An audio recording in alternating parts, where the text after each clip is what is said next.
Alright, what is up guys, it's your boy KSLightning with a brand new video for you guys. We're back in Black Myth Wukong. Like I said in the last episode, excuse me, like I said in the last episode, this episode will come exactly with the last one. So maybe you're watching this in a full go, maybe not, I don't know. But anyways, in the last episode I forgot to actually do something that I said I was going to do at the end of the video. And that is read everything in a journal that we have so far. Because there's a few more things that we've added. Let's start by the Sion Bat. It's from the chapter 3 that we did in last episode. Also, if you haven't seen that episode, go check it out. It's on my channel right now. So, Ironforth spear in hand. Clothed in simple garb, humble did he stand. Deep woods, a world of white, a perfect hunting land inside. In the past there was a butcher named Wang in Shangguang village. Orphaned at a young age, his mother couldn't support him, so he sent him to apprentice with a butcher at the foot of a mountain, where he honed his skills. One day a wealthy family in town was celebrating a birthday and invited Wang to slaughter pigs and sheep. Pleased with his work, the host rewarded him with a leg of pork. Wang decided to bring the pork leg back to his mother and set off for the village that night. Halfway there, he saw a man by the roadside, holding a hunting spear and wearing an old cloth shirt. The man called out, "Brother, I'm a hunter from the village, trapping rabbits down this slope. I'm afraid of ghosts at night. May I walk with you?" Wang nodded in agreement, and they continued on their way. After a while, the hunter started a conversation. "Brother, have you heard? There have been reports of Yaoguis on this mountain path recently." Wang laughed. "What's there to fear about Yaoguis? I have a butcher's knife at my waist and a pork leg on my shoulder. If I encounter a Yaogui, I'll swing the pork leg at it and chop it with my knife." The hunter forced a smile. After walking a bit further, the hunter said, "Brother, you must be very skilled if you're not afraid of Yaoguis." Wang laughed again. "I've been slaughtering animals since I was a child. One strike can hit the vital spot, and one chop can break bones and tendons." The hunter, annoyed, said, "How can you compare Yaoguis to animals?" Wang replied seriously, "There are no Yaoguis in this world. Those who uphold justice are heroes. Those who bully the innocent are simply foul beasts." The hunter, unsure how to respond, walked on in silence. As the village came into view, the hunter hesitated and said, "Since you're not afraid, why not turn around and look at me?" Wang had already suspected the hunter was a Yaogui. He swung the pork leg, knocking the hunter to the ground, and raised his knife to strike. The Yaogui, losing his composure, quickly spread its wings and flew into the air, spitting, "Today I met a tough one. Bad luck, bad luck." With that, it fled immediately. They say the soft persimmons are easier to squeeze, hence it's better to be strong, stand firm, and even Yaoguis will fear you a bit. Nice.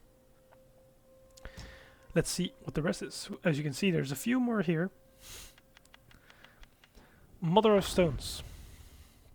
That's the one that we defeated yesterday, who basically didn't attack us at all, which, weirdly enough, was kind of nice. As fate aligns, chance plays its part, yet misfortune leaves an empty heart. Judge not a hero by skill alone, but by the fortune that they have shown. Long ago in the Yellow Wind Ridge there lived two mountain deities. By the grace of a wise one, they came into possession of a great Yaogui's inner pill. They split and consumed it, gaining great powers from within. Thenceforth they bore the shape of heart of humans. In gratitude they bent their newfound strength to make this mountain's wilds thrive for the wise one. The keeper of the mountain, however, received no share of this boon. Envy wormed its way into his heart upon learning that the deities could conjure rock gooeys at will. He schemed to wrest this power for himself. Little did he know their conjurations trained deeply from their own will. The mountain deities poured out their own power to birth rock gooeys, who shaped crag and stone and nurtured green and bloom. Day by day the keeper of the mountain sought to pilfer their practice and the cultivation through the seeds. Then came a day when a great rock gooey emerged, and the lesser gooeys bowed to him as their vanguard. Still, the keeper, heedless of his peril, provoked strife as he had done before. Blow after blow, the stone vanguard rained upon him until he lay pummeled in the dirt. Even then he did not cease hurling curses. Alas, those who are bent on wickedness find few obstacles in their path, while those who pursue virtue and encounter many hardships, often set by those with ill intentions. Okay. And then we got the Mad Tiger, who was also from yesterday, was the last boss we defeated. Um, I guess it's like the brother of the Tiger Vanguard, I'm not sure. Yellow wind invades the land, brothers turn to strife. Father's vengeance left him claim in the well of life. Roaring through the mountain pass, a heart that feigns to care, actions always half complete, dreams and life laid bare. One day, the brother of Tiger Vanguard was practicing his roaring technique at the bottom of a well when he saw someone climbing down the vines. Seeing that the intruder had some courage, he refrained from attacking and instead inquired about his purpose. The man explained that he was seeking a bodhisattva to cure his son's wind illness, but he failed, and now his son was on the brink of death. Hearing this tiger brother devised a plan, he attributed his elder brother's deeds to himself and convinced the man to bring his son, claiming he could treat the boy. When they first met, the boy's face was pale, too weak to climb down the well by himself. The boy was carried by his father by tying him with a hemp rope to lower him safely into the well. Tiger brother examined the boy and confirmed that his spirit had been disturbed by the samadhi wind. Without stopping the wind and sand, no one could cure him. Tiger brother remembered that his brother had given him a magical gourd. Drinking from it could strengthen one's vitality, and he thought it might keep the boy alive. After the boy drank the water Tiger brother gave him, he indeed regained some energy and could speak. Despite his long illness, the boy was very polite. He thanked Tiger brother for his help, praising him endlessly. In the boy's admiring gaze, Tiger brother found a long-lost sense of satisfaction. He instructed the father and son to come daily to take a sip from the gourd, or the boy would relapse. After several visits, the boy's conditions improved significantly. He could walk around and even play in the village, making many friends. Each time he came to drink from the gourd, he would call Tiger brother Tiger God, and share his new food, toys, and experiences. Despite his initial wariness of the father and son, Tiger brother gave the boy his gourd when he observed that the man was sincere and honest. He instructed the boy to keep the gourd close. Heeding his words, the boy's health improved even more. Yet abruptly the father and son stopped visiting. Tiger brother waited for several days, thinking they might have run off with the gourd. Determined to find out what happened, he went to the village. Upon entering the village, he saw blood everywhere. The villagers had been slaughtered. At the village entrance there was a tin coffin, and inside lay the boy's body. He still wore the gourd Tiger brother had given him around his neck. Judging by the wounds, it seemed he had been beaten to death with sticks. Tiger brother carried the coffin back to the bottom of the well. He decided to wait until he was strong enough. One day he would stop the cursed wind and sand. Damn. That's crazy. With sticks also. It means that maybe we did it, which is disturbing. Shikandang. In the sea of bitterness, harsh winds bring the tide. Only those favored can reach the other side. The fragrance of rained soil spreads far and wide, yet dustless is the realm where the Buddhas reside. Years ago, upon Yellow Wind Ridge, several cliffstones drank deeply of the essence of sky and earth. Basking in the energy of sun and moon, in time they awakened, transforming into sentient stone GUIs. Among them, two, through advanced cultivation, were bestowed with the title of mountain deities. One day, for reasons unknown, several Buddha heads emerged from the ground on the ridge. These heads, complete with eyes, ears, mouths, noses, and even flexible muscles, were profoundly bizarre. Upon seeing any living creature, they would scream loudly, and if approached, they would swallow the creature whole. One stone GUI, finding these Buddha heads strange and dangerous, decided to eliminate them to protect the mountain's inhabitants. It rammed into one of the Buddha heads, crushing it into a pulp. However, the flesh adhered to the stone GUI's body and soon grew into a new stone Buddha head. From the moment on, the stone GUI's temperament completely changed. It began to roam the mountain, searching for other Buddha heads, crushing them and allowing them to grow on its back. As the number of Buddha heads on its body increased, so did its size. It no longer took nourishment from the universe, but instead fed on the mountain's living creatures to cultivate. The other stone GUIs could not defeat it. A single punch from it would shatter them into pieces, destroying their souls. Damn. When the yellow-furred rat and his followers left the kingdom of flowing sands and passed through Yellow Wind Ridge, they encountered the mountain deities, leading several stone GUIs to drive the infested stone GUI away. The yellow-furred rat seemed to understand the nature of those Buddha heads well. A strong sense of righteousness led him and his followers into battle. In a great victory, the yellow-furred rat not only destroyed the infested stone gooey, but also eradicated all the flesh Buddha heads in the mountain. He extracted essence from the gooey and divided it between the two brave mountain deities.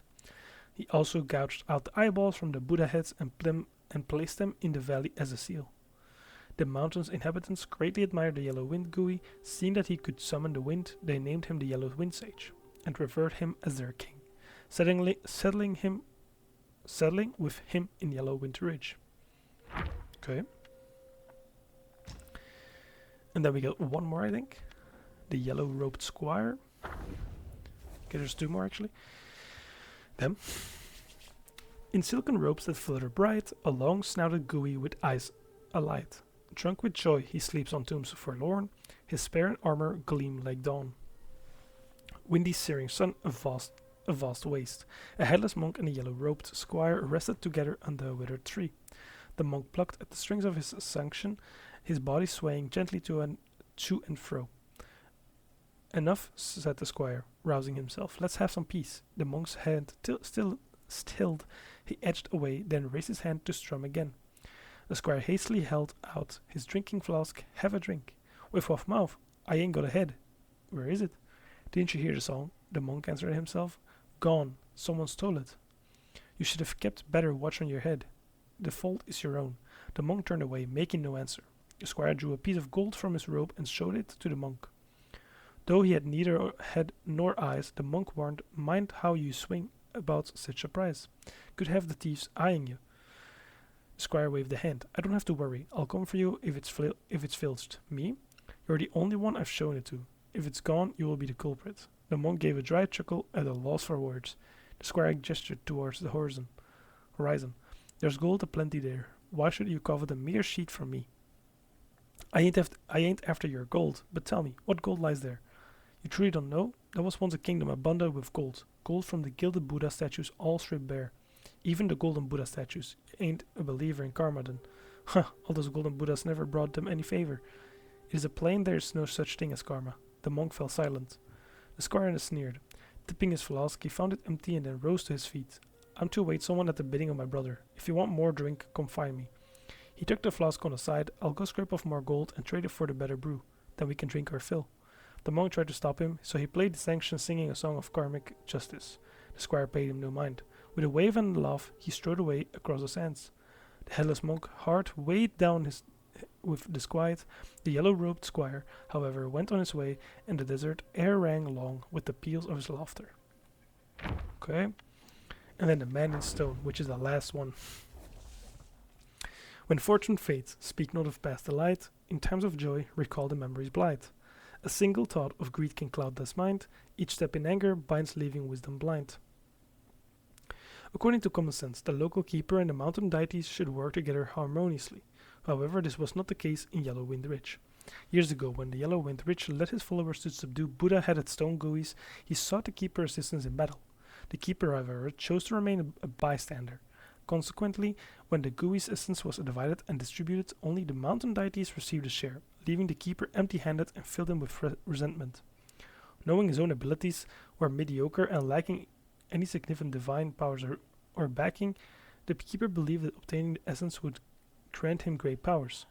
Akin to those of the mountain deities, thus, when the Father of Stones departed and the Yellow Wind Sage surrendered, he harbored malicious intentions towards the Mother of Stones. He observed the valley for many days, noting how the stone gooeys were busy moving mountains and shaping stones, while the Mother of Stones merely issued commands from their stone cave. This gave him an idea. One day he transformed himself to resemble a stone gooey and pretended to be on the errand to approach the Mother of Stones. His plan was to ram into her abdomen with all his might, hoping to crack her open and extract the essence.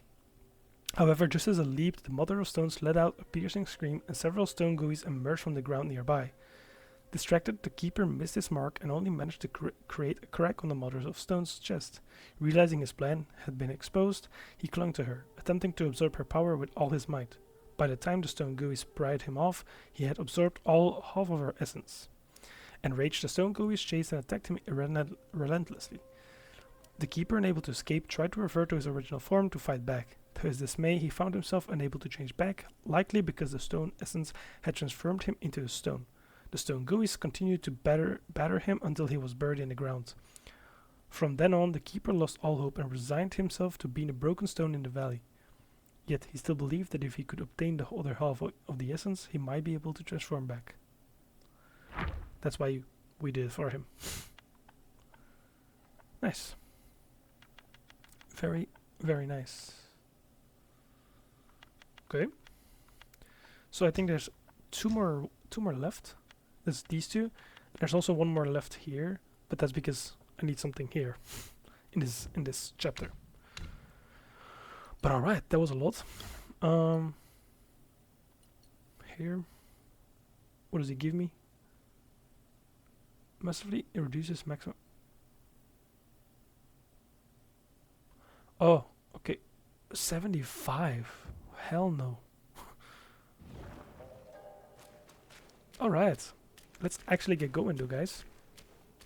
Let's actually get going into this new area. You traveler, back to where you belong, or meet your end here. Well, I was gonna say there's a boss fight here, but I think that's him. I patrol this land by royal decree. Hey yo, you scorn my words?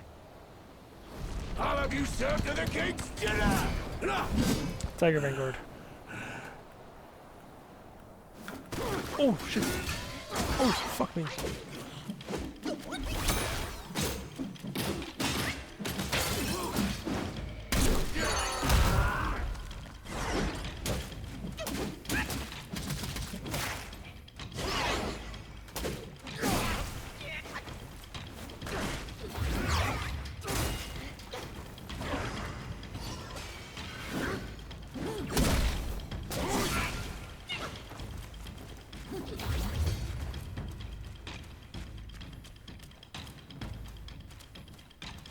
Come on, bitch.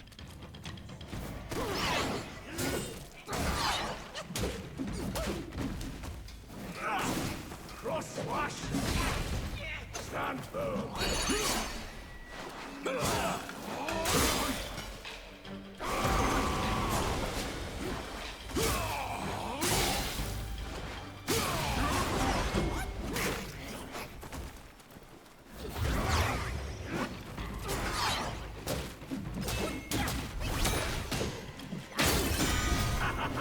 Strike again, and your bones will shatter!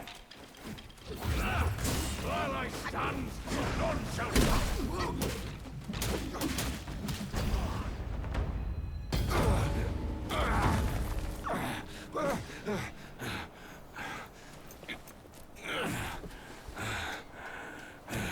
Such fierce staff work! You wield grand might! Brave soul, why not use this might to aid my king's good deed?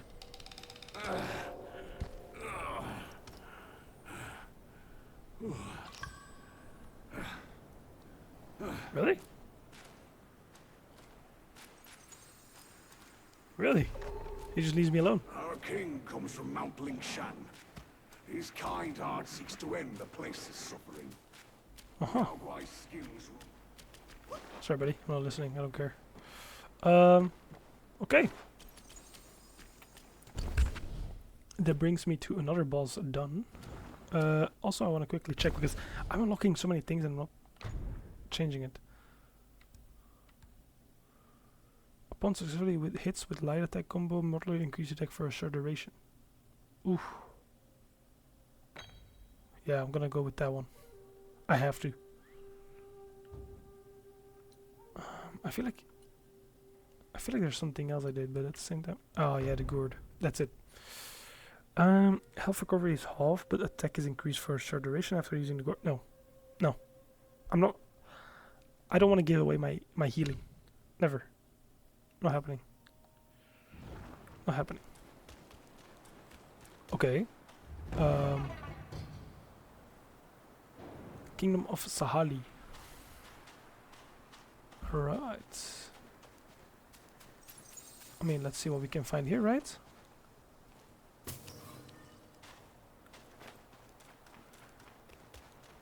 I know there's another boss here somewhere, but I quickly want to just explore it myself. There should be around 2 more bosses here, I think. I got this one, there's one.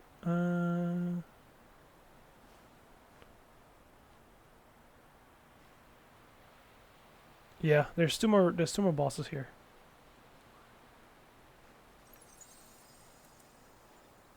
Two more secret bosses and we're done. But I don't know what I can find here, so obviously I'm gonna look around a little bit. And just so you know, guys, I haven't looked up like what the boss is or does. I just know he's here. That's it. I don't read too much into it because I don't want to spoil myself the fact of finding out, I guess you could say.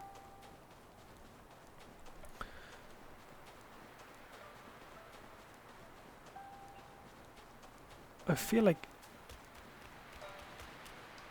No, that's not him. I mean, it's a pretty obvious area, right? Oh.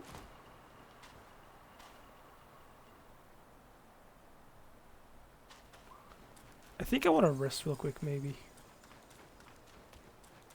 Is there like a place where I can rest nearby? That would be pretty nice. Or do I really have to go back all the way? Oh no, here. Great. Great, great, great. Let's see what the rat has to say, because what is he doing there, you know?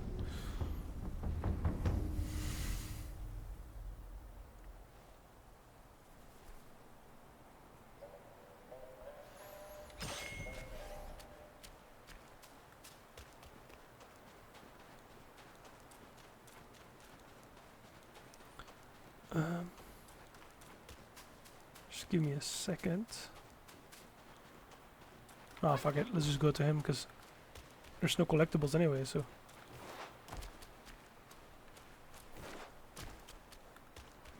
Yo, brother. You good? You bested my vanguard. Then you do indeed have skills. That Yaoguai must have some vessel that counters me. Even my Samadhi wind can't hurt it. There is only one way to draw out this Yaoguai. I'll sound the drums and it'll come forward. If you are willing, I ask you to seize its vessel at the right time. Then the Yaoguai will be mine.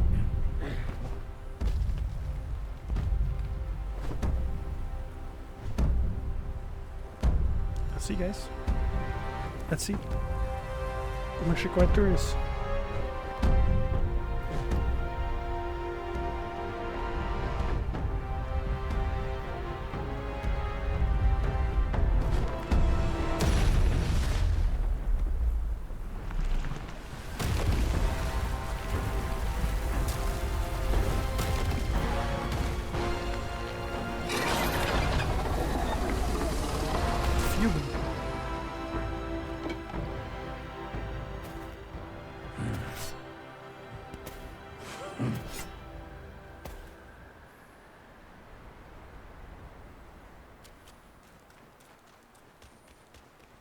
Let's go, boys!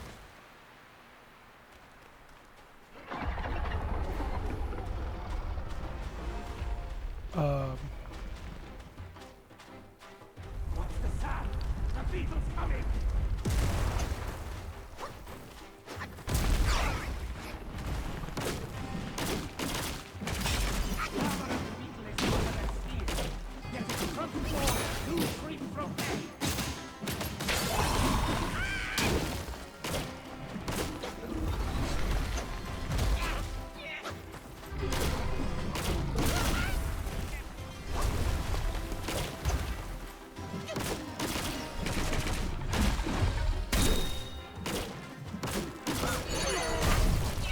Okay!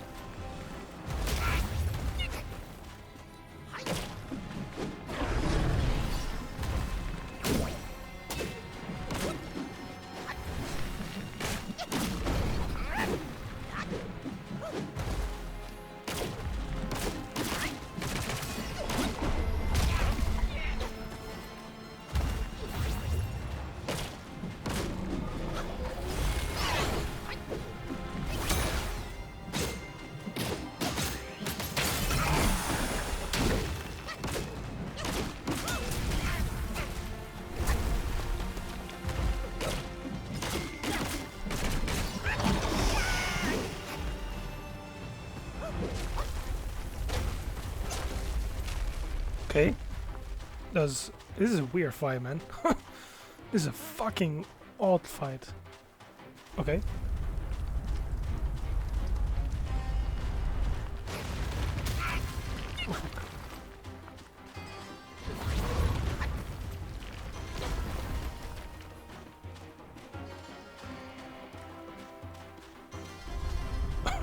What the fuck am I doing?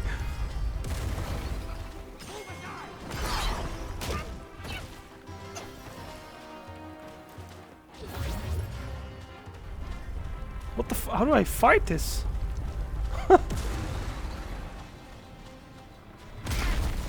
How do I fight this? As long as the drum beats, that one will not get away.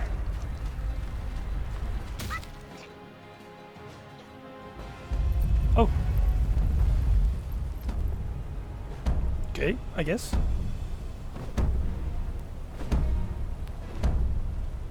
I'm so confused on what this fight is about. Yeah, you good, bro? Oh. Is he dead?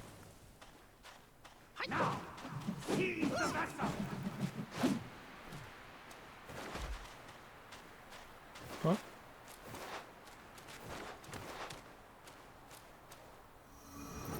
Okay. What the fuck is going on? Easy, I guess? Oh, no mind.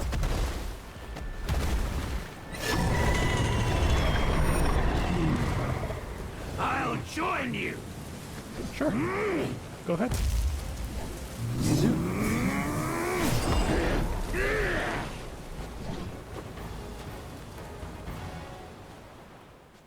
Such ferocity was unforeseen. My apologies. What the whoa, whoa, whoa, whoa, whoa, whoa.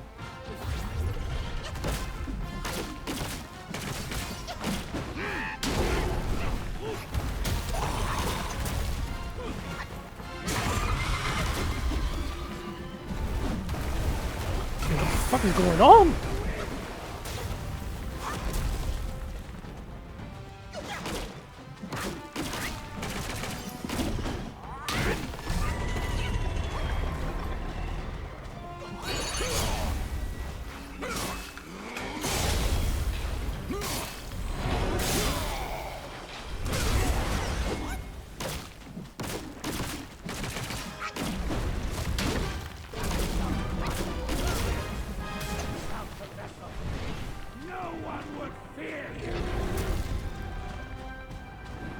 Holy shit! He's beating the motherfucker up. Dodo, strike!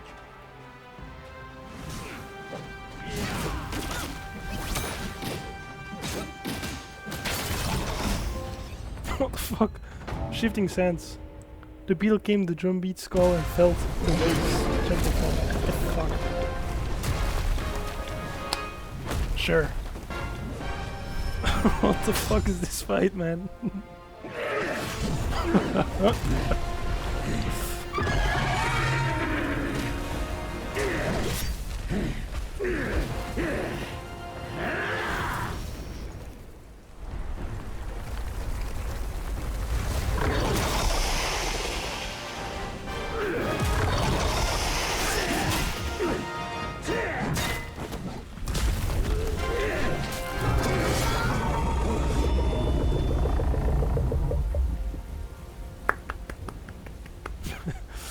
That was interesting. That was interesting.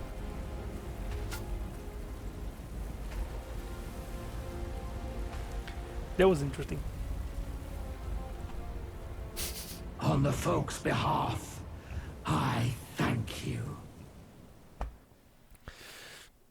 That was interesting.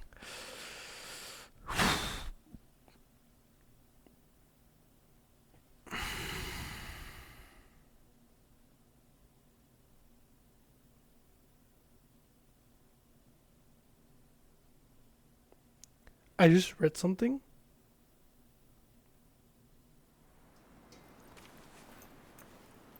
If this is true, what I'm gonna get right now.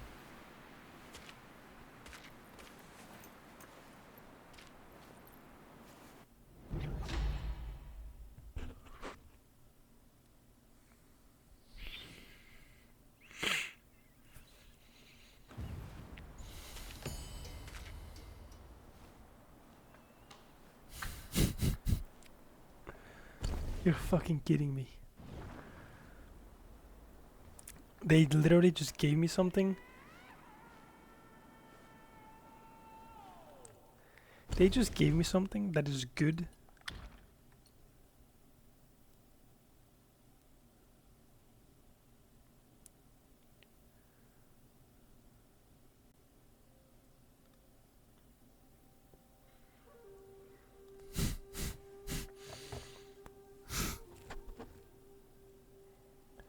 They gave me something against the winds that I was fighting against before. If you watched the last episode, I literally said that I didn't understand how I could fight against something that blows me up the entire time. That's the fucking thing I needed.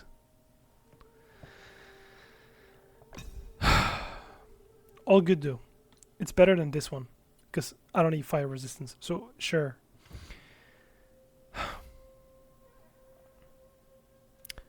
Now, I need to fight one more boss in this area.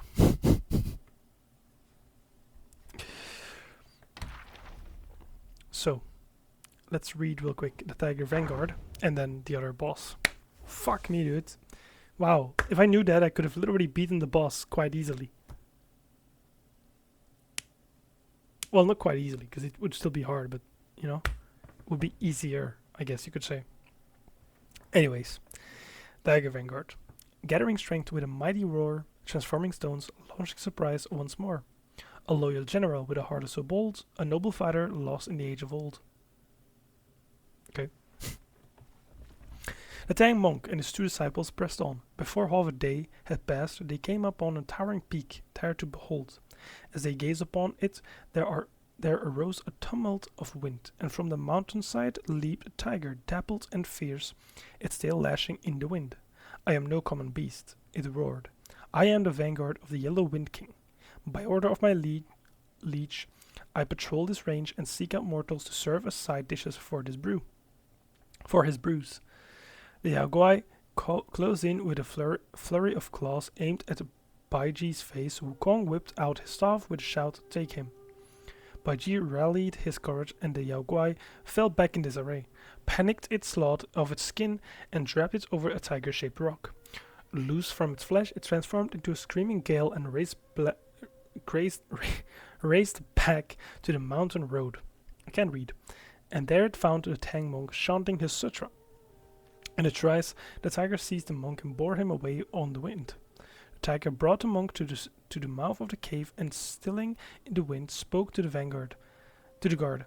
Tell this to our master. The tiger vanguard has captured the monk and awaits the king's decision at the gate. The guard rushed into report. Out came 2 tiger cubs who hailed the vanguard as their father and made their courtesies. The elder cub asked, "Where did you find this pale-faced monk?" The vanguard laughed. "A stroke of luck. I was patrolling the mountain and chanced upon him." The younger cub, overjoyed, said, "Well done, father. Teach me how you did it someday." Even as they spoke, the master of the cave sent word. "Bring him in." Along with his sons, the tiger vanguard presented the Tang monk before his master. "My king," the vanguard began, "I was honored with your command to patrol the mountain. By chance, I came across a monk, none other than the Tang emperor's sworn brother Tang monk. Bound for a journey to the west to seek the scriptures, I seized him and now offer him to grace your table." The master, surprised, demanded the full tale. The vanguard knelt to one side and recounted the fight. "Hold," said the cave master. "We don't eat him just yet." The vanguard protested. "My king, it is against our nature to refuse the food before us," but his master replied, "You do not understand. Eating him would be no great matter, but I fear the 2 disciples of this will come clamoring at our gate. It is safest to bind him to the windrest post in our rear garden. Wait 3 days or 5. If his disciples do not come to our gate, we will boil, steam, fry, or roast him at our leisure." "There is no rush," the vanguard rejoiced. "Wise beyond measure, my king, wise indeed." The 2 young tigers followed their father out. The elder muttered, "Master has always devoured mortals without a second thought. There should be something he left unsaid." The younger added, "He seems almost afraid of that mortal." Their father snapped, "You know nothing of the powers of our master. Long seasons have I served him.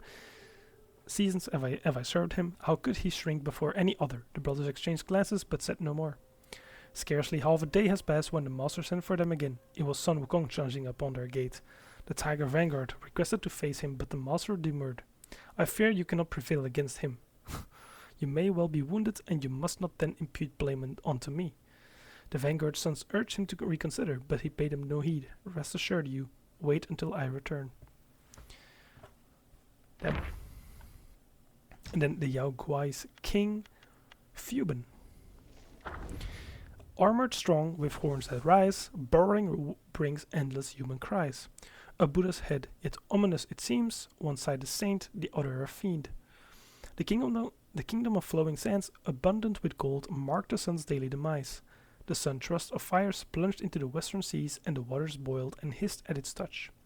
Each dusk, as the evening bell tolled, the king sent men to the ramparts when they are beaten upon a great drum and sounded clarion calls, thus neutralizing the noise of the seas, which would otherwise be sharp enough to ravage babies in their cradles. This drum, known as the drum of the settling sun, was a gift from the Buddha and granted peace to the common folk. In gratitude they filled their land with golden statues of all those enlightened, and the place came to be known as the Buddhist Land of Gold. Yet, as the years passed, the people's reverence for the Buddha grew to overshadow their regard for their secular ruler. This did not sit well with the king of the flowing sands. The chancellor, sensing his displeasure, petitioned for an end to Buddhism. And so the king decreed the razing of temples, the banishment of monks, and even the change of the kingdom's name. Not long after, at dusk, when the great drum was struck, a monstrous insect erupted from the earth beyond the border. With terrible might, it ravaged the humble villages, leaving untold dead in its wake. From then on, the sound of the drum unfailingly drew the Yao Guai from its den to wreak new ruin. The people declared this to be karmic retribution, the result of the king's empathy. The chastened king halted his suppression of the Buddhist faith and again sent armies to slay the creature. Yet, what hope had mortal men to prevail against a foe so mighty and dreadful? After a bitter struggle, they could only manage to frighten it back to its lair. Fortunately, there was an enlightened monk, yellow of hair and garb, passing through the land. This righteous soul could not bear to witness woe and just injustice, and aided the armies in slaying the wicked insect. In gratitude, the king honored him with the title of a royal sage, and the monk resided in the kingdom for several years. In time, the royal sage took his leave and resumed his wanderings. Word came to the Bodhisattva, well pleased by this worthy deed, had taken him as a disciple. He then founded his temple in Yellow's Windridge. See how the world favors virtue, the king often remarked. Okay, now, there's one last boss in the entirety of chapter 2. So, give me a second, guys. I'm gonna get myself into that boss fight, and I'll see you guys when I'm there. I mean, I just opened something, and there should be an item that I need.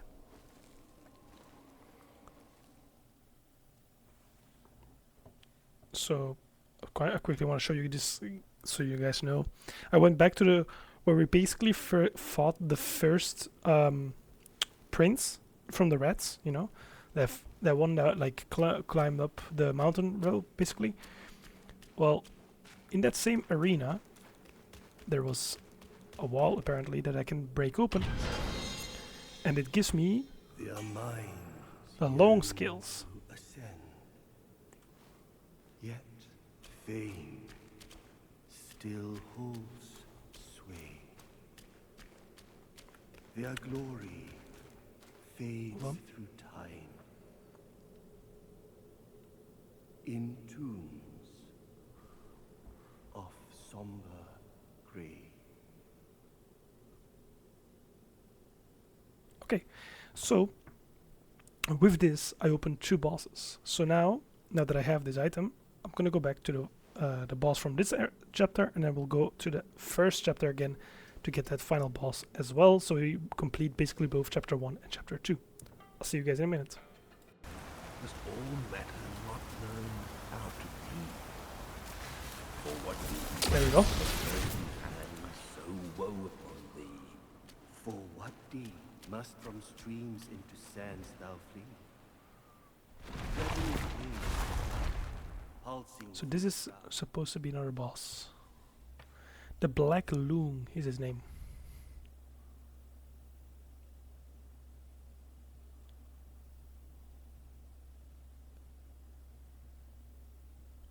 Should be at least. And that's then the end of chapter 2 completely. That should round up everything. Well, damn.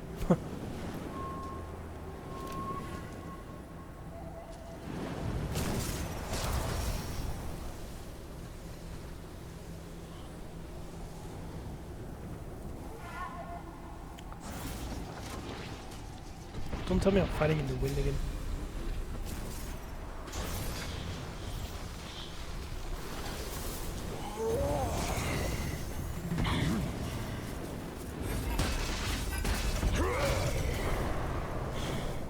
Oh, fuck me, dude.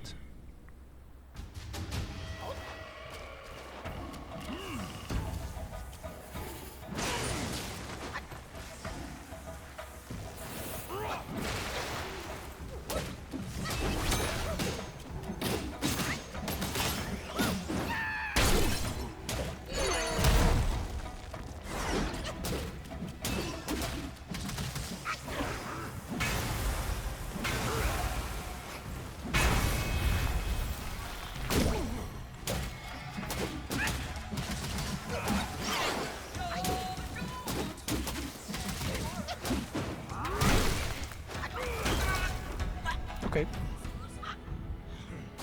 Fair. I touched nothing, so fair. I literally touched not a single attack, so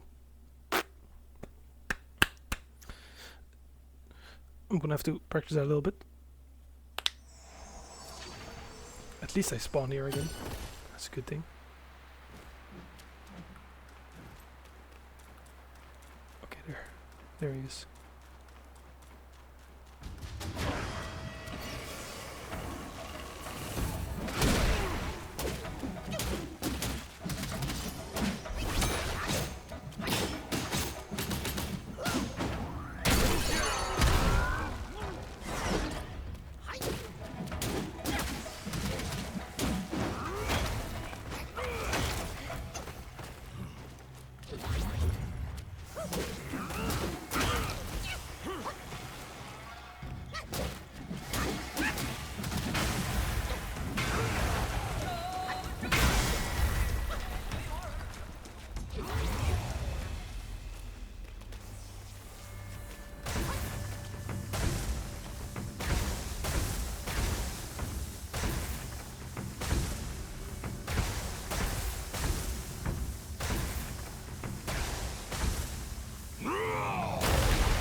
Done.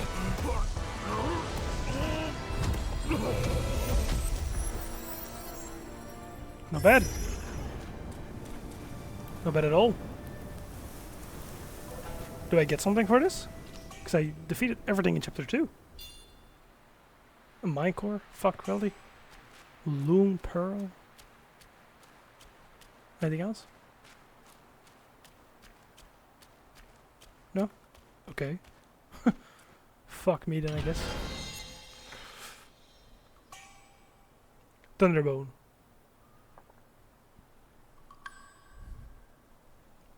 Pendant. Tridacna. Pendant. What the fuck? Anything else? No? Okay, let's see. What does it give me? Slightly reduces cooldown of all spells. Oh, that's pretty nice. That's pretty neat. What does it give me? Oh, defense though. I mean, I don't need cooldown, right? I'm better than that. Oh, oh my god. There's something I don't have. Considerably increases the damage dealt by all pillar stances moves. Damn. I mean, I'm gonna keep this one up because this one is better still, but nice. Sky piercing horn, that's crazy.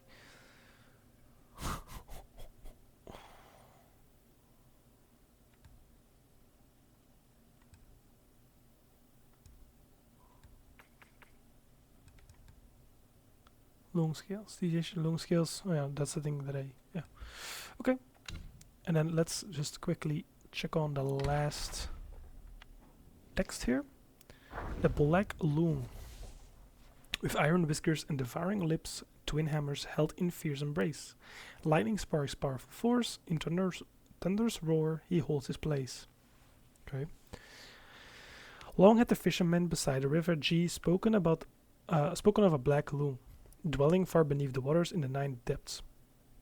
Upon its neck rested a pearl of wisdom, said to grant great enlightenment to any who held it. A prize beyond the worth of gold, many had braved the depths to find this fabled gem. Yet few had been fortunate enough to return. With bitter tears they told of the perils below, of returning with nothing to show for their trials, and worse, of facing the wrath of the fearsome Loom Prince. Armed with twin hammers, they summoned forth the fury of thunder. The prince could smite those before him, leaving nothing but dust. Long ages passed, yet still there were those who sought the pearl. Among the people, it was whispered that when the river G burst its bank and the waters rose in wrathful flood, it was surely to bring to doing of the Lone Prince. His wrath roused by the trespasses of those who sought his treasure. In hopes of appeasing him, they built a grand and splendid temple where they offered worship and tribute to the Lord of the Watery Depths.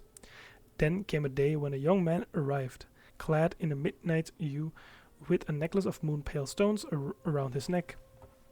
He named himself a master thief with skills beyond compare. Though all cautioned him against earning the Long Prince's wrath, he paid no heed. With a single swift dive, he set his course for the Long's palace. To his surprise, he found the palace strangely silent and empty, with no sign of the soldier he had expected. A heavy sense of desolation hung in the air. Puzzled, he went to seek the sea treasury and saw a sturdy, tawny-skinned man sitting amid piles of chests, his brow furrowed in worry. At the sound of his approach, the man who turned out to be the Long Prince dug a string of pearls from a chest and tossed them on the ground. "The pearl of wisdom you seek is not mine to give," he said in a weary voice. "Take these if you must and go." Surprised, the young man asked, "The people on shore spoke of your fierce temper, of how you strike men with your thunder and flood entire lands for the smallest slight." The Long Prince shook his head. "The flesh of mortals holds no savor for me. Think you that I am some pretty Yao Guai to wreak havoc at my own whim? No, I would not dare to call forth the smallest storm, save at the bidding of those higher. Idle talk, all of it. My own sire was condemned to the bite of steel for one trifling error. We Longs, through our hearts, are true as any, are treated with such injustice." The young man said, I have heard of the Lone King's plight, a grievous injustice indeed. Is it for his sake that you find yourself in such reduced circumstances? Seeing he was no mortal, the Lone Prince said, Precisely, I have no wish to meet my end upon the lone slaying terrace. I asked a fortune teller, and he said if I hide well and kill some westbound monkey, I may yet atone for my misdeeds and restore my honor. The young man pondered this. A fortune teller, you say? It was the words of a fortune teller that led me to this place. There might be some strange design at work in this meeting of ours. Why not go with me to where I come from? It just so happens to be on the very road that leads to the west. The Lone Prince was overjoyed, but the young man added, I ask no small price, however. All the treasures in your hoard, they must be mine. Since the day of the young man's arrival, fewer and fewer were those who sought to plumb the river's depths in search of the pearl. Later on, the tools of their quests were one by one set aside, and in time, the tales of the Lone Prince far below and the pearl of wisdom he guarded were no longer spoken of. Okay, so that brings me to an actual end right now, right? That should basically round up everyone. For now, of course. Yeah, should be fine. Because there's only one more, and that one more is gonna be in chapter 1.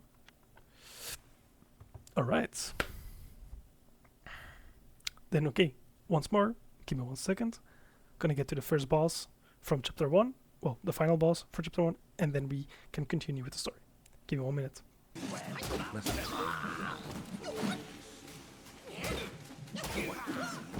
As the waters they go and roam free. For what deed must all matter Okay, guys. not known how to be? I think I found it. For what deed must mercy's hand so woe upon thee? For what deed must the red one into the woods steal? Smoke rises There you go. high from wood afire.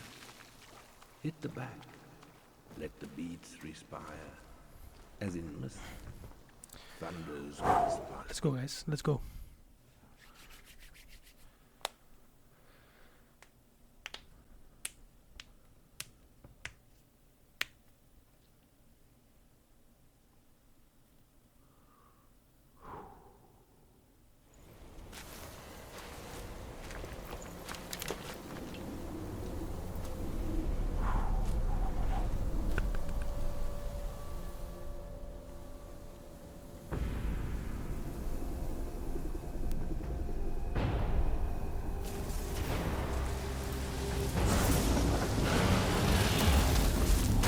Dragon.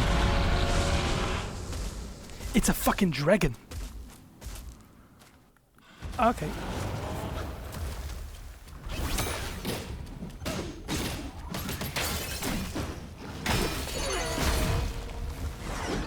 And I missed.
Fuck me, dude.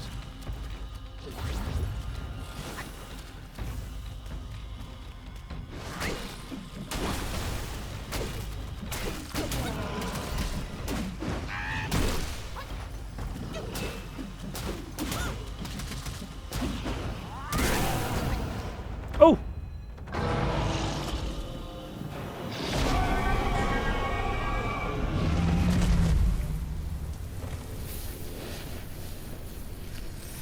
that it?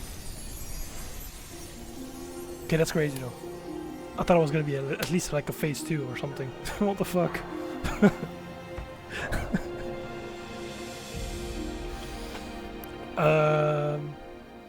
Well, another mine core. Hey, anything else? Lone pearl. Okay. Anything else? No. Let's open this. Let's see what we get. Thundertail.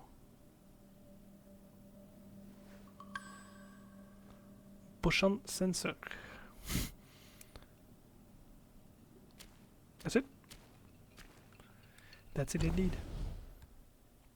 Let's check what it gives us. Grants considerable damage reduction when gourd use is depleted.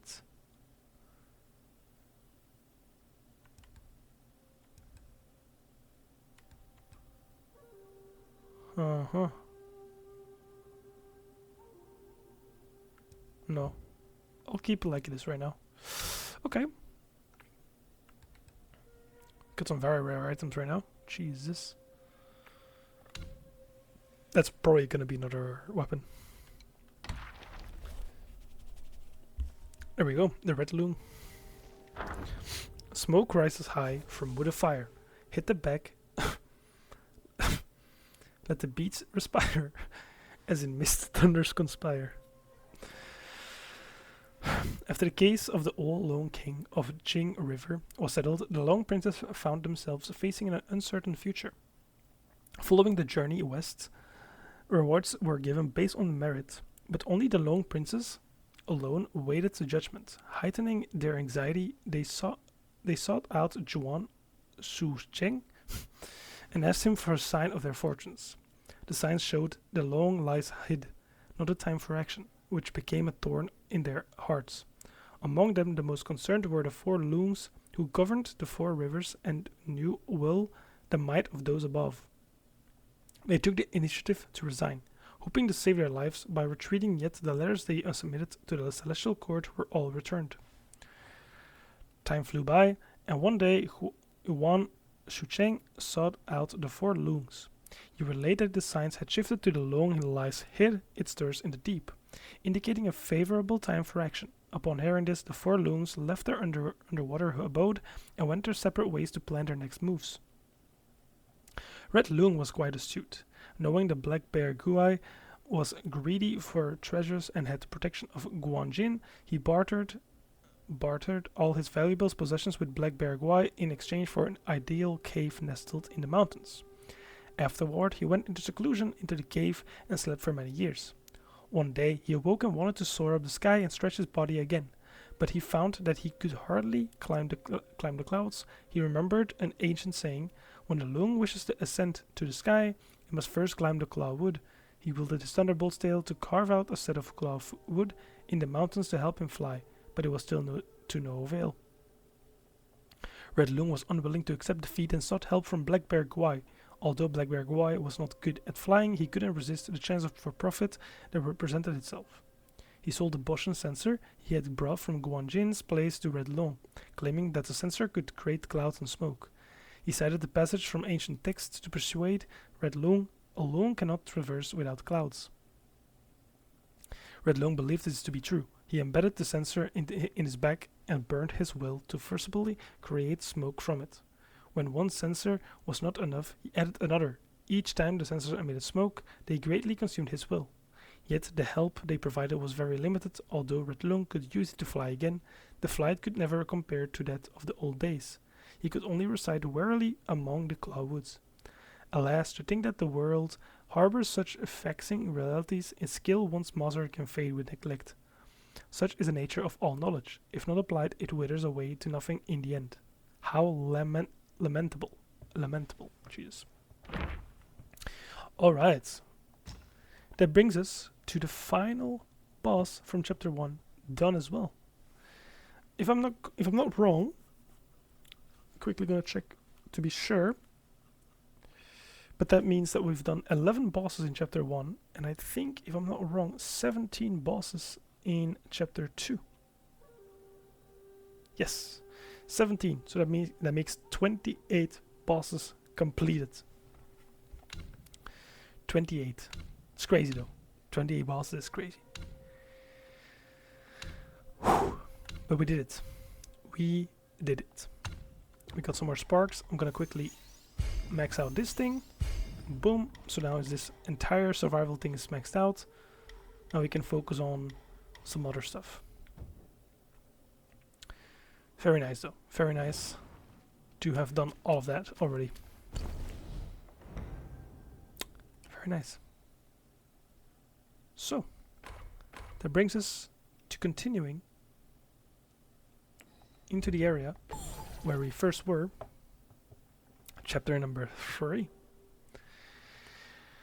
Whew. Pretty nice. Pretty nice. Also, give me a minute. I gotta get to do something. Be right back.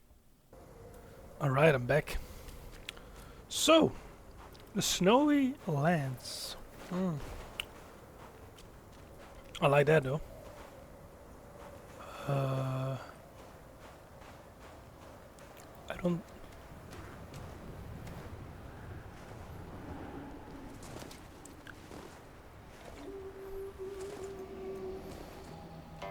Oh.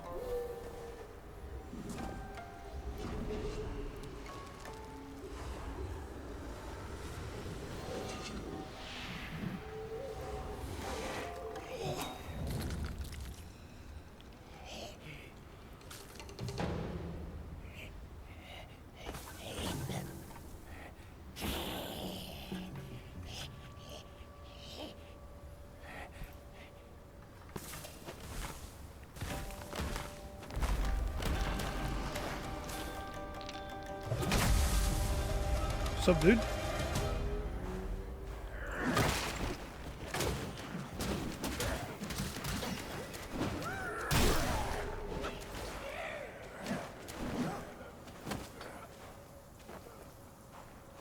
Good to know that I should dodge them because I noticed that he just kept attacking.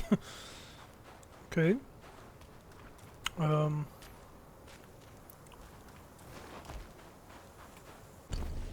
Where do I come from actually? Up there? Probably, right?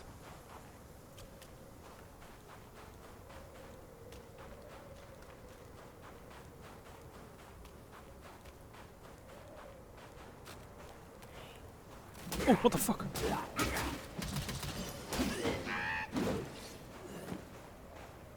Okay, so basically they're frozen, but they will attack me. Okay, gotcha.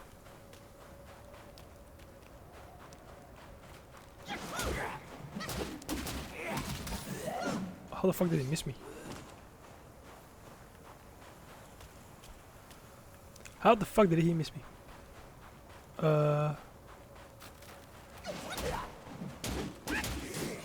That's more like... Oh!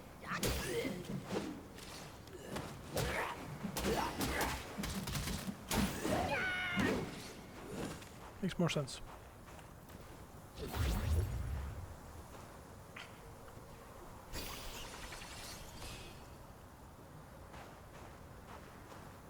Good.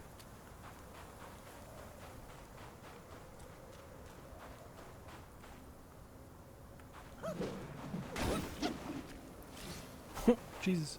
Sorry, man. Thought you were also an enemy. That's where I came from, I think. Right? Yeah.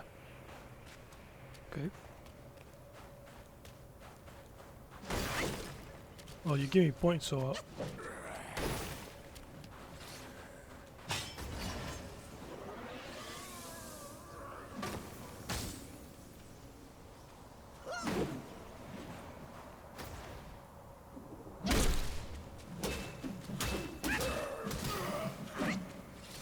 Huh.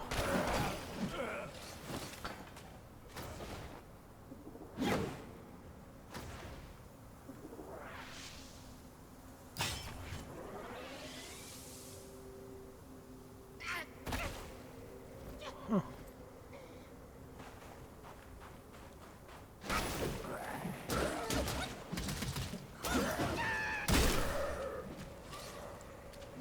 I'm just trying, cause and I noticed that, like, if I try to do a heavy attack, it basically does a stance that I upgraded.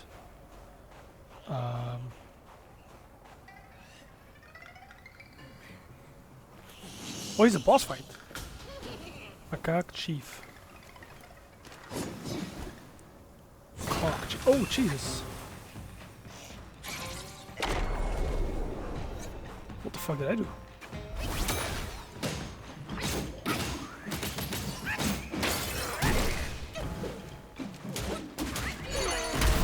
Yeah, bitch.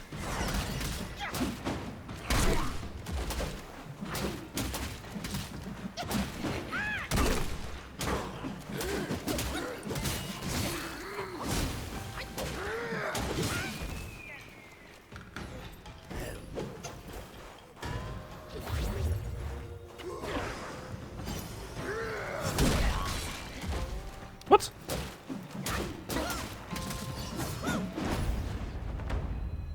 What?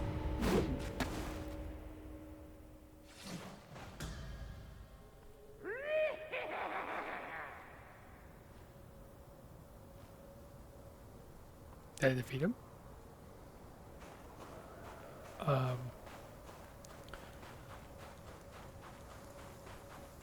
I guess I defeated him? The fuck?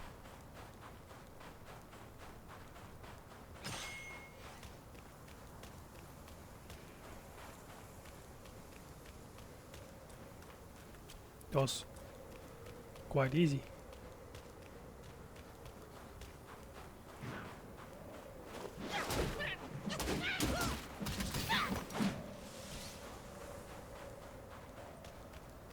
These motherfuckers also don't give me any will.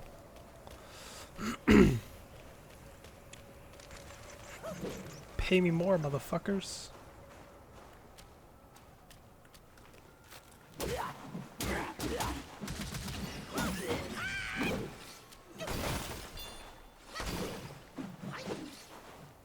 There's another one. I heard it. Okay. Hold on.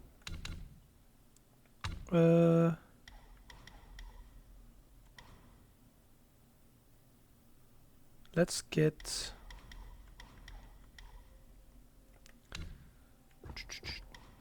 Maybe we should do something here. But I never use this though.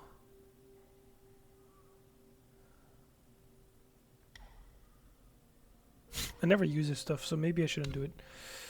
It's pointless to me.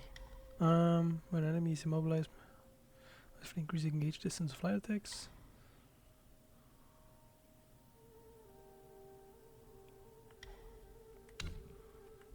I mean,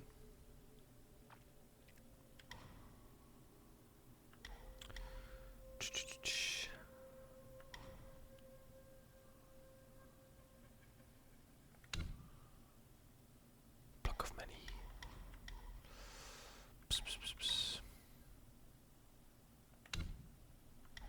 I feel like I should do this though.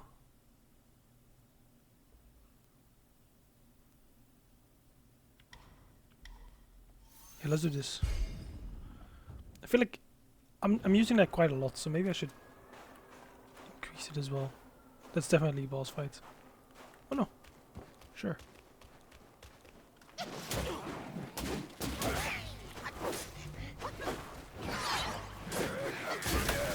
Okay.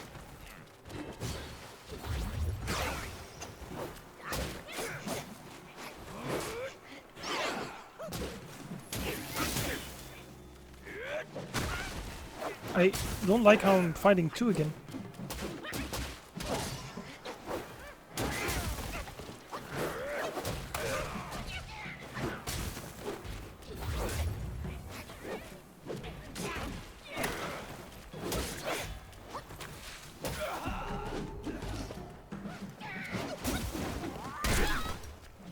Thank you.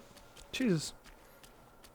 They like interrupt me at this like at the same time. It was disgusting. Anyways.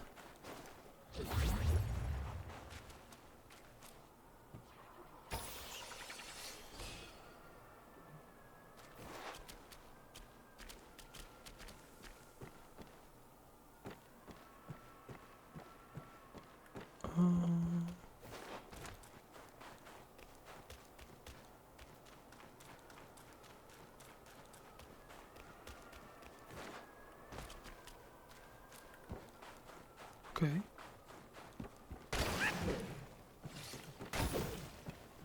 Okay. Okay.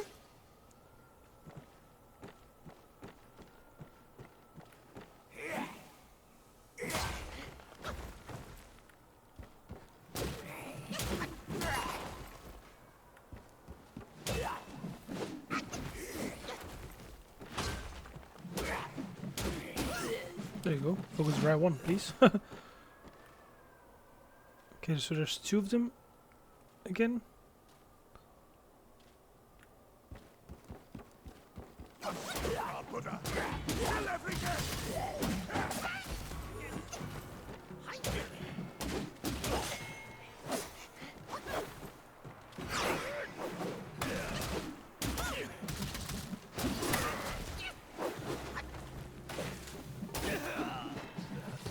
Oh, what the fuck? Jeez. Bro folded. What the fuck? Here we go.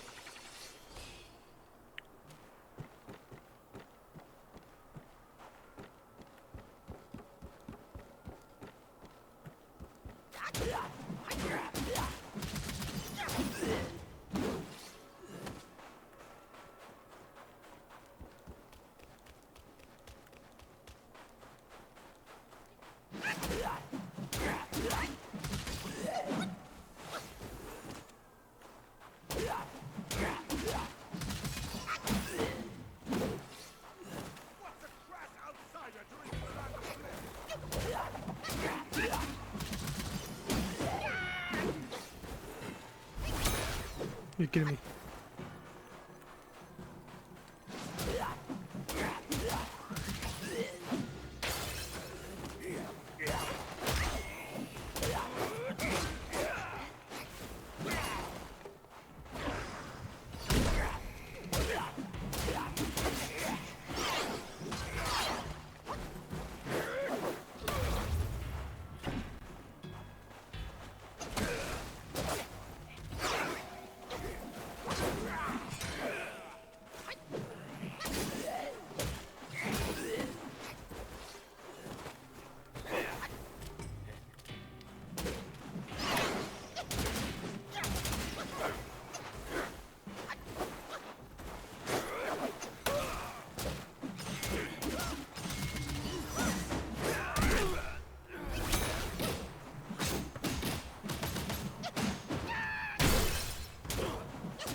Stay down, bitch. Whew. Drink. Because this is gonna probably fill up the entire thing. My hands are sweating like crazy, man. Holy shit. Mounted patroller spirits. Interesting. Don't.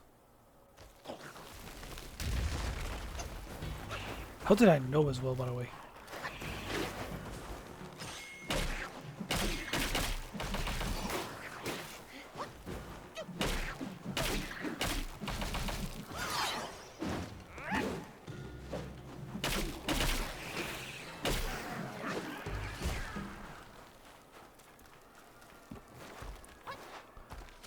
I just knew it was gonna be like one of them.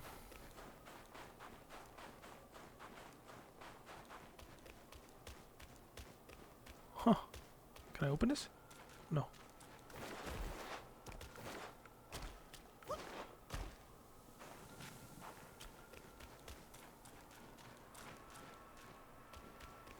Maybe at some point I can. Or there's just adjusting. What the fuck?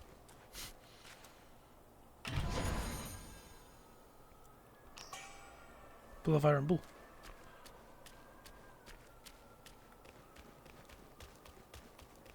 That's it? Sure. I don't mind.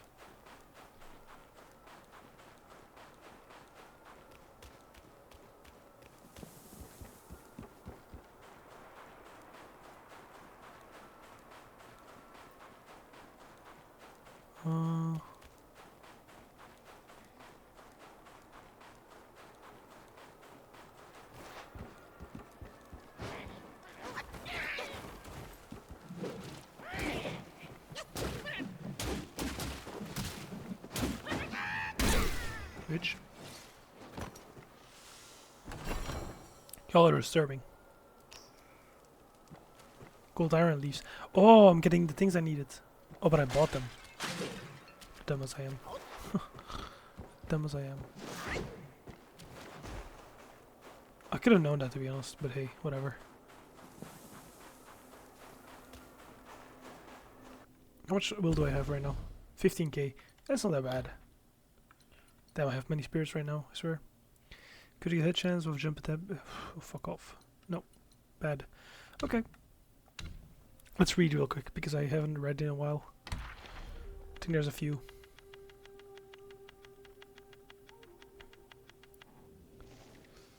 Frozen Corpse and Yaksha Patroller. Frozen Corpse. Wisdom's lamp lights seasons span. Time flows like water through our hands. Snow and wind obscure the way. Achievements drift like bubbles grand. The temple rules state. New monks entering the temple may receive a new kasaya. One day, Master Non-Void joyfully welcomed a new disciple and personally led him into the storeroom to fetch a kasaya. The young disciple found that the kasaya was made of a single layer of cloth, hardly adequate for the snowy mountains. He asked, "Master, this thin kasaya seems suitable for summer. Could I exchange it for a woolen one?" Non-Void shook his own kasaya and said, "The one I wear is the same as the one in your hands, only more ornate. With the Buddha's wisdom in your heart, you shall fear the cold no more." The young disciple, still doubtful, asked, "Master, I saw many seniors frozen to death by the roadside." Non-Void kindly replied, "Their understanding was shallow, and mine's unsteady.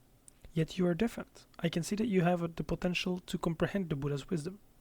The young disciple, feeling proud, happily followed his master's back with the kasaya. Not long after, another frozen corpse appeared outside the temple gate as Non-Void led his new disciple past it. The young disciple asked, "Master, did these seniors all freeze to death?" Non-Void continued walking slowly and said, "Fear not, my disciple. They lacked pity and wisdom. But you are different."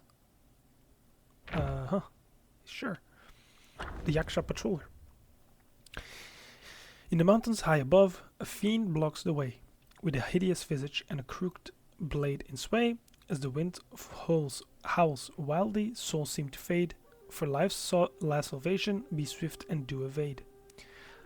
The Yakshas, who migrated from the west, had a great fondness for meat. Fortunately, New Thunderclap Temple did not uphold a strict rule against eating meat, which lighted the Yakshas who sought refuge there.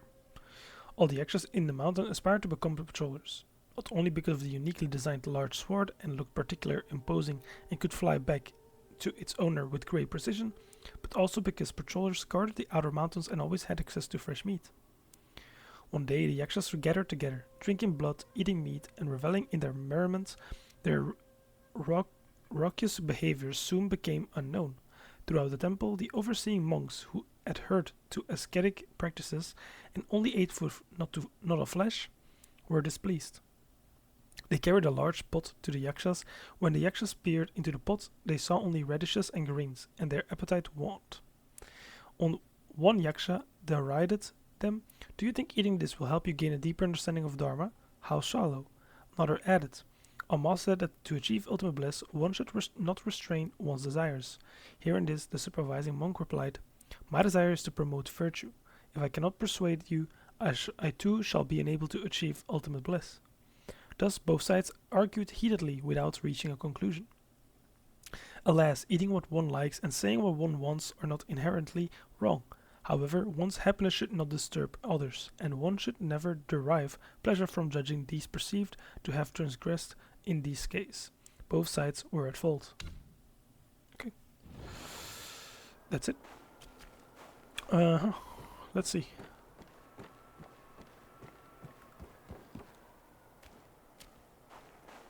Oh. Something happening? Yep. Faith and devotion, quite the notion. Yet how many can claim a mind so pure, still, and sure? Look at you. Through the heavy snow you roam. Desiring that thing, no doubt. I read your fortune before you came. Care to hear? Act not and be still. Thy gifts art thy ill.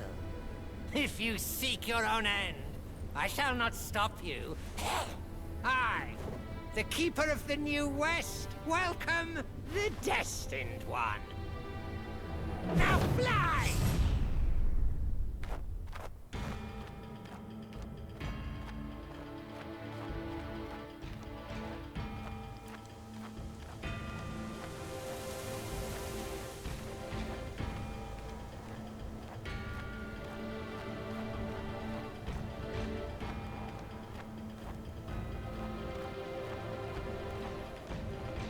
Where am I going?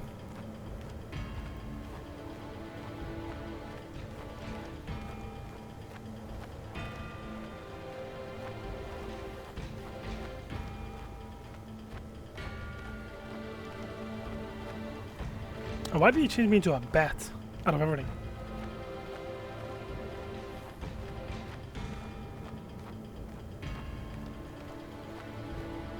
This is cool though, I won't lie.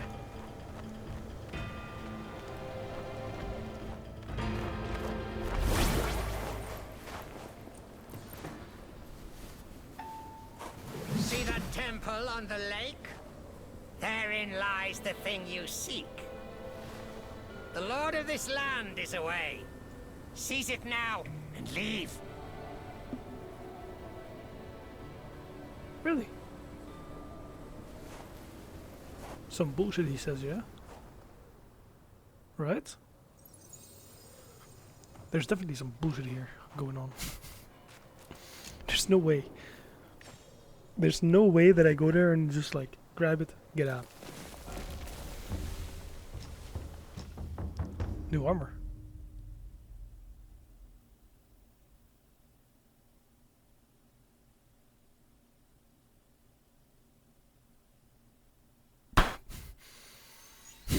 Sure. That's alright. Yeah.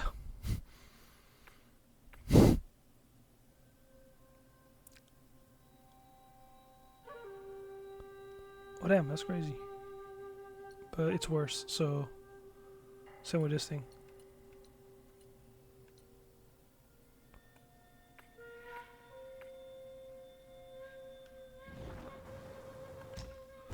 Let me check real quick for the weapons here.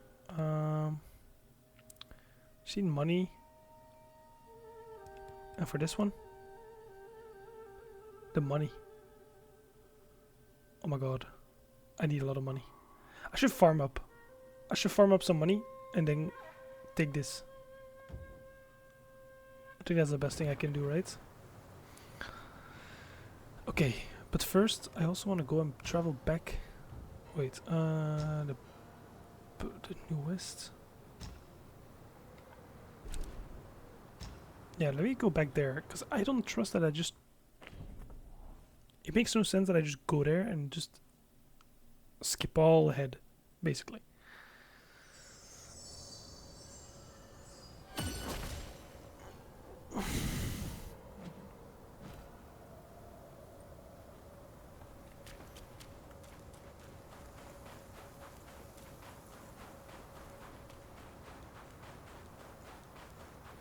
So I'm gonna go back up.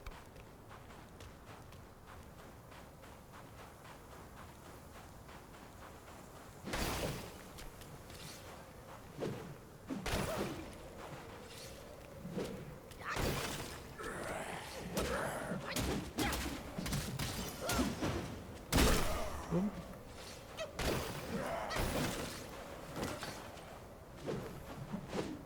Okay, it's just dead.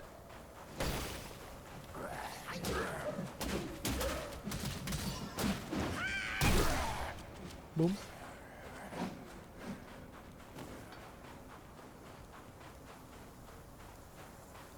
Low key, the head kinda cool. Like, look at that shit, man. Look kinda fancy.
There you go. Did that one spawn again as well? He did.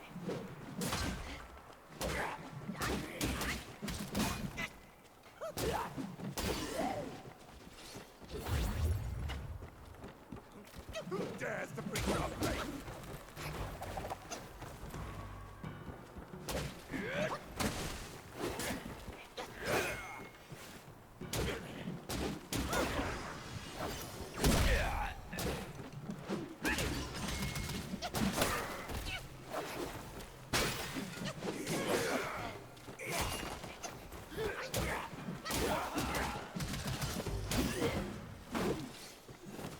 No problem.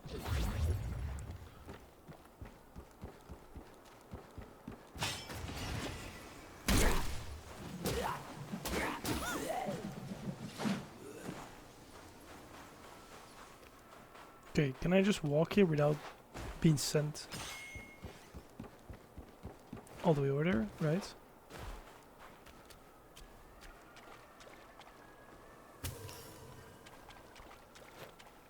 Oh, that's a Jade Lotus, okay. I have many of those. Remember that last episode, the swine kind of animal?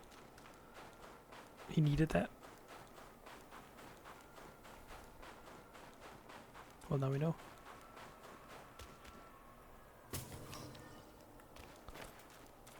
Can I go in here? No.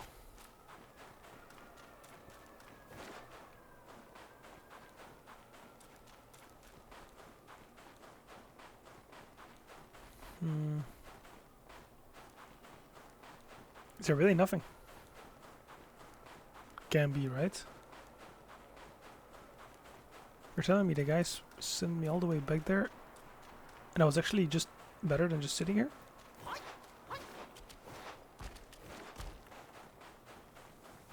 That makes no sense to me. How is there nothing here?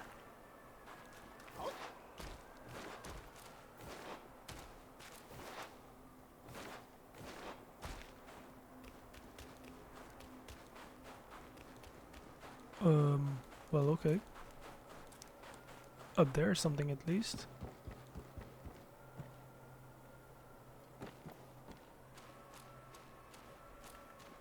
And it's just literally just well. Okay. Well, I'll take it. Oh.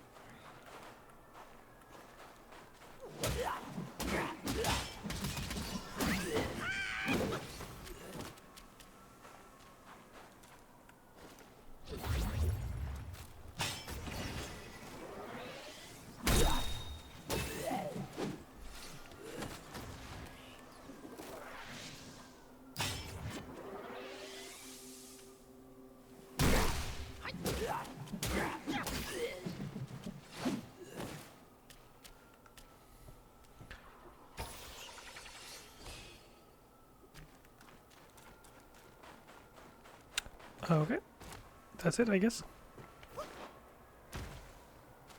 That is really it. I honestly expected more from this. But I guess they were right. I shouldn't have come here. Oh damn, he literally sent me all over the mountains. There's literally not even a path there. Well, let me what mirror? What the fuck? That makes quite sense. That makes quite sense.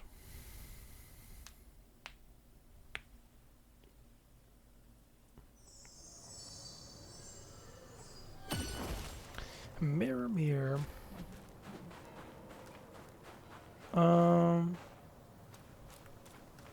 Let's look around here real quick.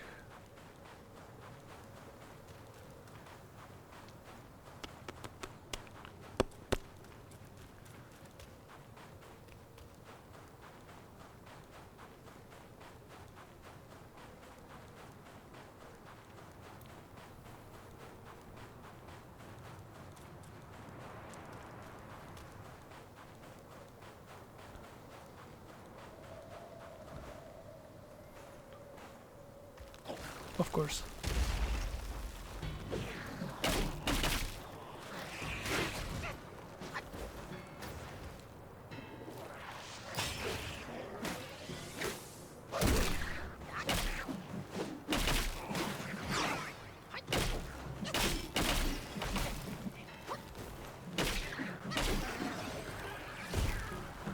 Level 43. Nice. Leveling up quite a lot in this game.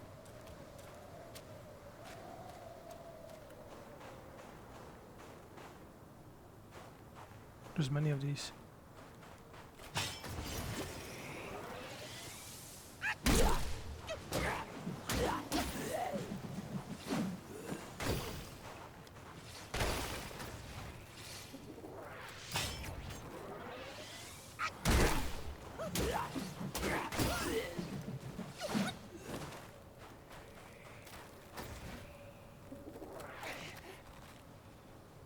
Damn. No stamina.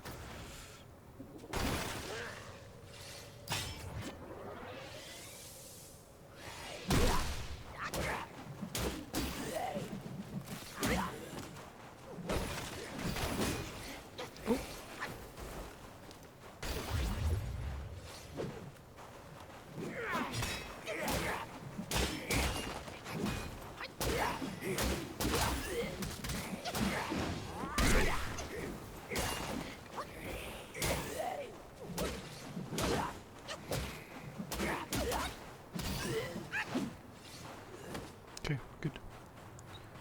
Let's take these down as well, just to get the money out of them. Let's open the chest.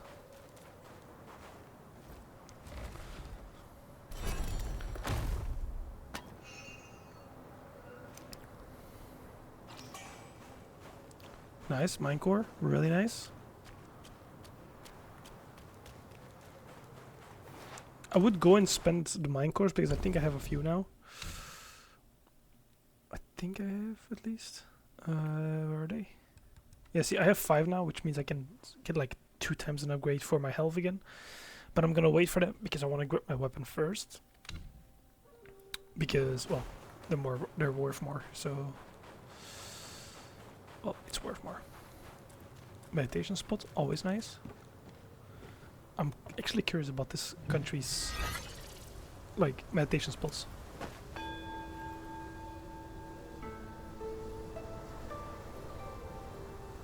Because I really love sandy locations like this. Snowy. Oh. To me this is beautiful.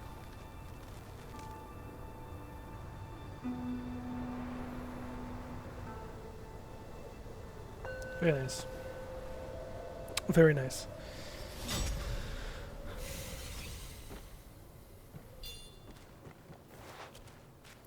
Very, very nice. Let's advance this thing again.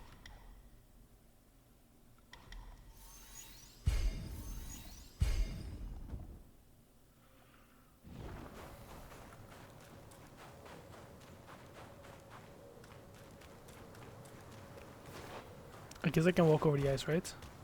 Of course I can.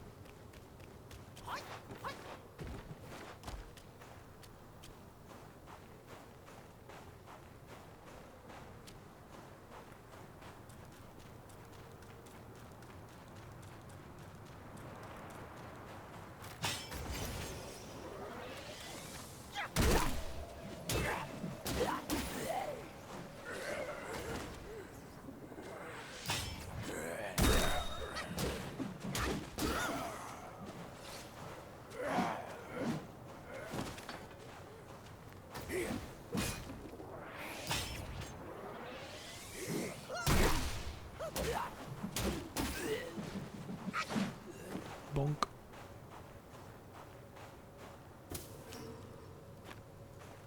Celestial pear. Interesting. Oh.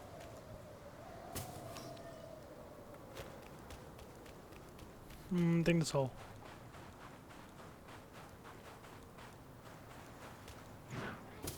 No, it's all. Oh, damn.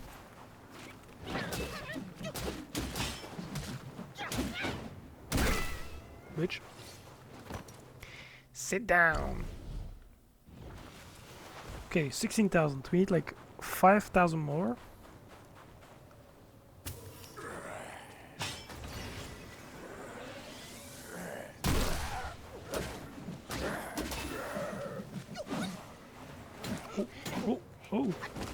forgot about that part.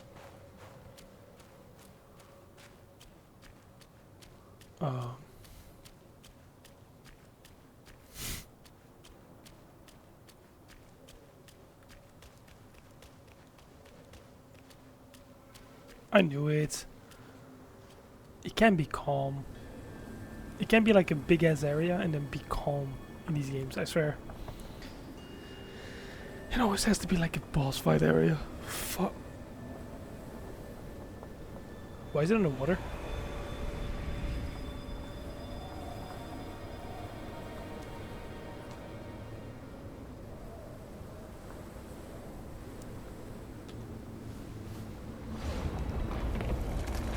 Don't tell me you don't notice that, buddy.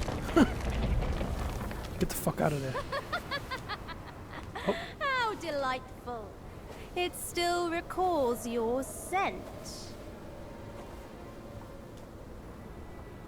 When that monkey was alive, he was all about weeping and begging for help. Now, even in death, he led all you younglings right to me. This sack of mine can barely fit you all. Kang Jinglong, now that you are ready, go and weigh up this one for your master. Huh?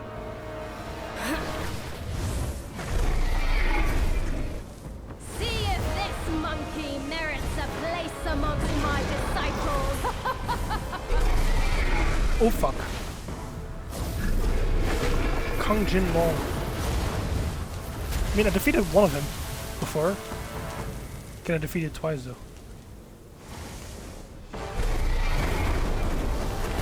Woo.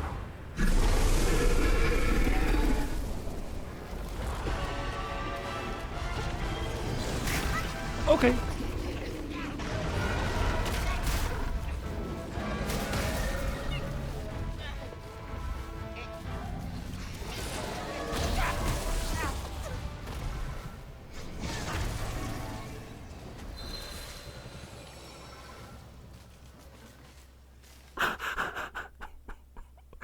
That guy one-shot me. Okay, so we're in this kind of types now, huh? I see. Types that are gonna one-shot the fuck out of me, huh?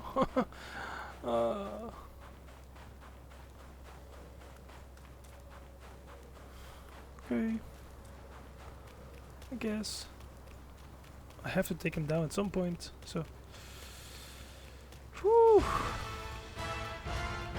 How do I even fight this? Oh, like this, I guess.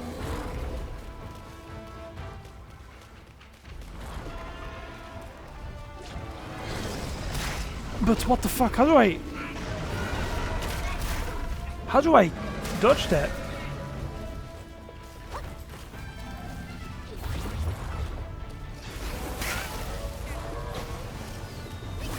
I don't see the moments.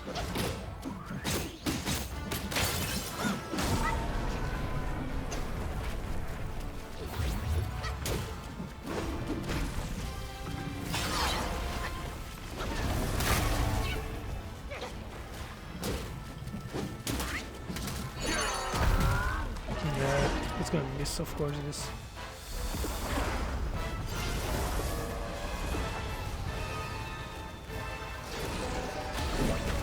Bro, come on, man.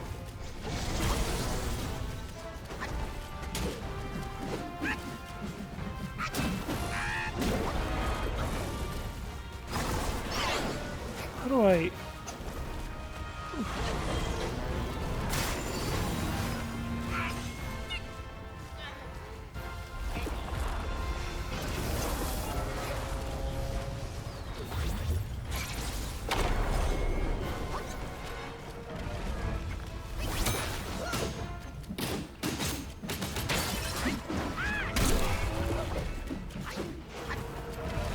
It's not even hard.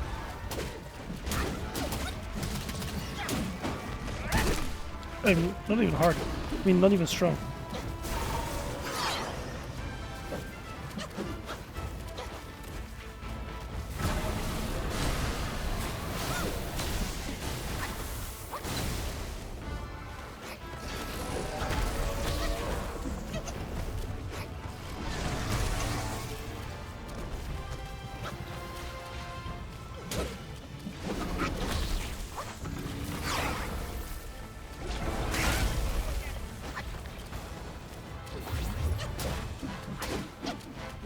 But I... Brother!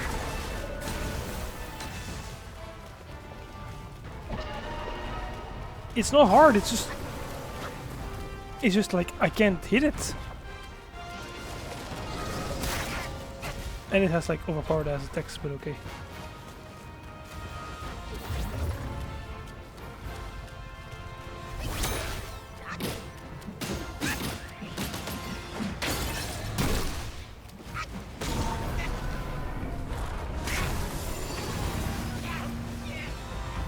How do I defeat this man?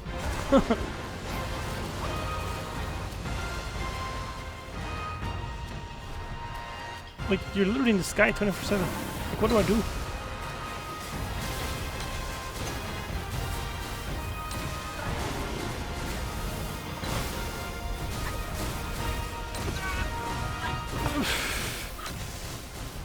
It's not hard! It's not hard! It's weak! It's so weak! It's literally just flying. I can't attack it. How can I fight against something that's in the sky? I literally, every time I hit it, it literally, like, almost died. But I can't hit it. No, I don't like that. I don't like that at all. How do I take something down that's not in, like, not on the ground?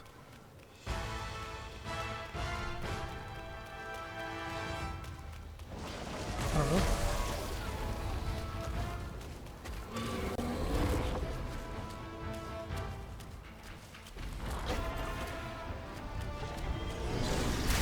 But bro, you need the reaction time of a fucking god, I swear.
I swear, this is disgusting. Like, this is disgusting. I don't understand how I can fight something that's in the sky 24/7, I swear. Literally, if it fought me one to one on the ground, it would die.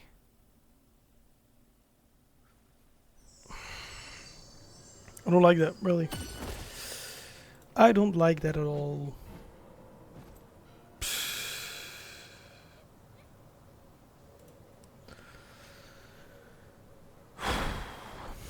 It's terrible. It's literally fucking shit.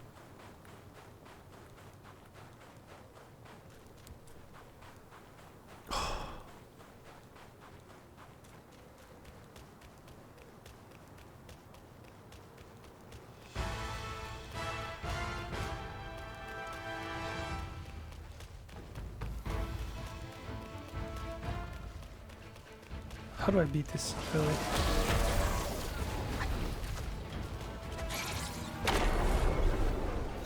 That's not what I meant to do, but okay.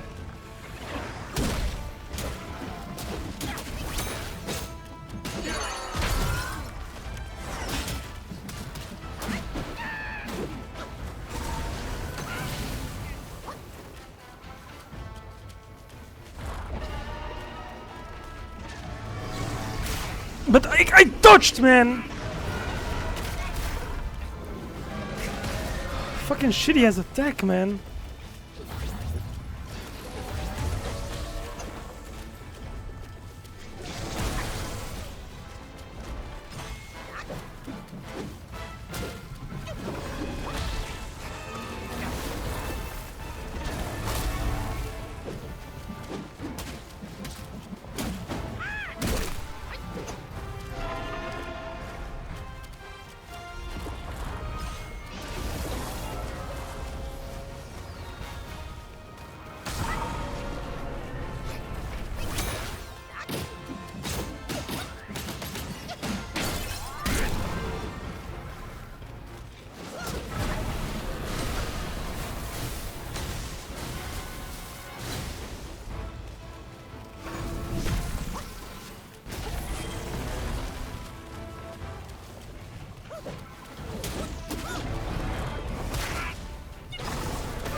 Cancel my thing again. Sure. Makes sense.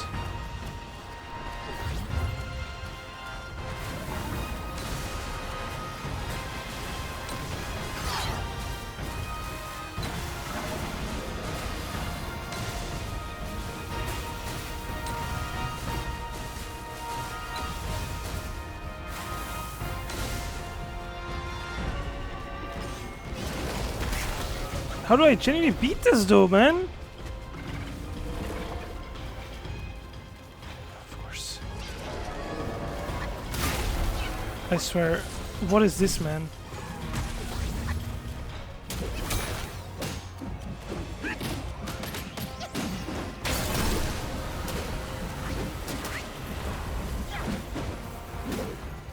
I'm literally hitting it in the face and it just doesn't care.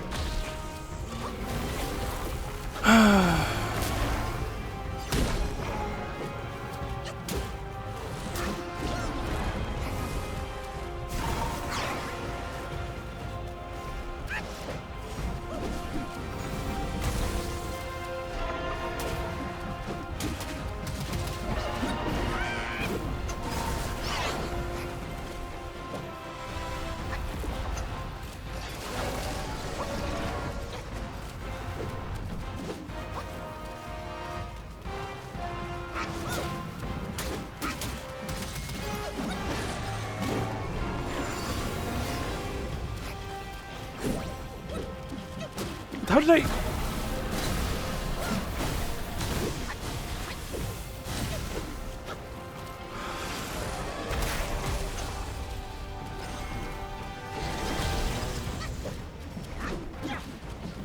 But I can't hit it. I can't hit it. I can't hit it, man!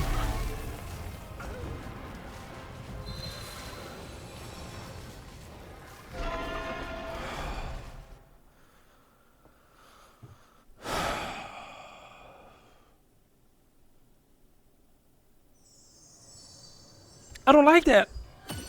It can't beat me, so it just flies away.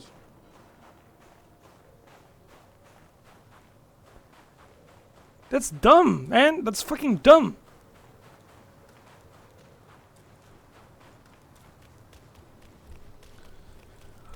Like, what am I supposed to fucking do against them, man?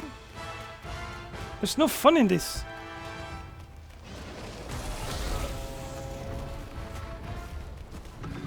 First I was like, okay, yeah, it's my bad.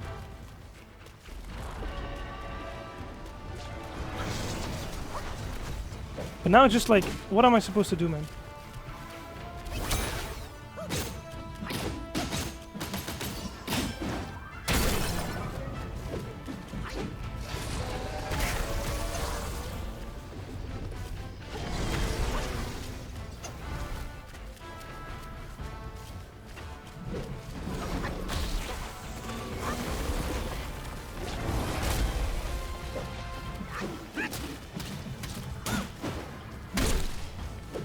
Can I at least hit something, man?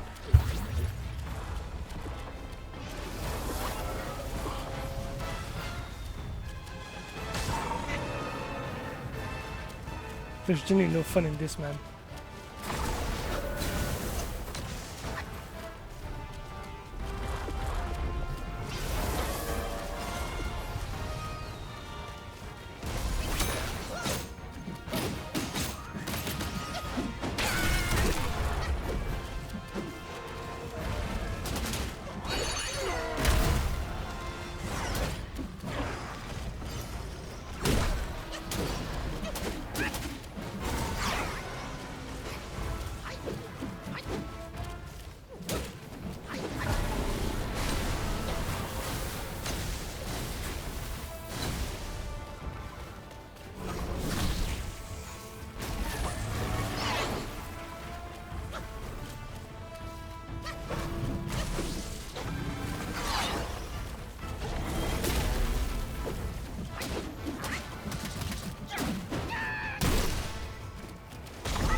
fuck off.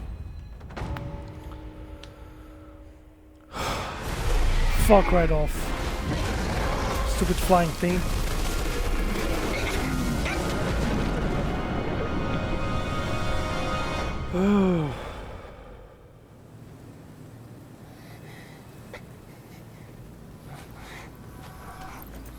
Disgusting ass battle, man.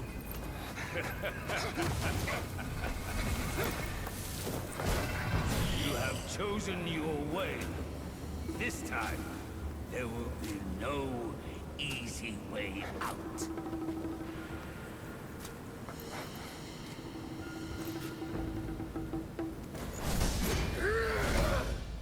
Oh.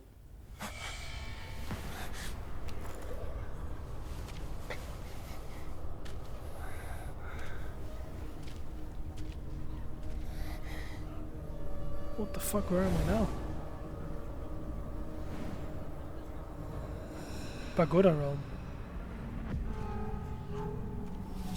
Huh.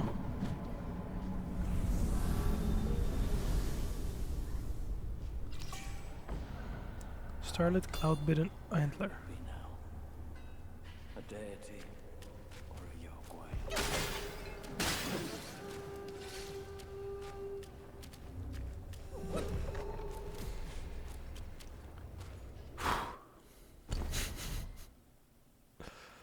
What the fuck was that, man? Holy shit. That pissed me off so much. It's crazy. There's literally a fucking meditation spot that I have missed. How? I'll find it. That's crazy, though, honestly. Yaxa Archer. Okay. I'm gonna read this and I'm gonna end the episode, I think. Because holy shit, this one is blind blowing me.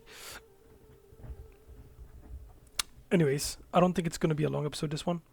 But I did some bosses, so hey. The bow's stark snap. Dove kindle fright. The arrows tip doth chaos insight. Blind eyes traded for an enlightened heart. Fate's ear deaf to a beneficent start. I can't read anymore, I swear. In the past, the Yaksha king was betrayed by the celestial beings, leading to the massacre of the royal family and the downfall of the Yaksha kingdom. After the kingdom's collapse, the Yakshas were forced into exile. The ceremonial archers, who once guarded the royal entourage, clung to their former glory and refused to shed their own ornate armor. Despite their exceptional archery skills, their slow shooting speed and lack of close combat prowess made their exile particularly harsh. Due to their inadequate strength, they resorted to ambushes from the shadows. The abbot assigned them to the pagoda realm for rigorous training.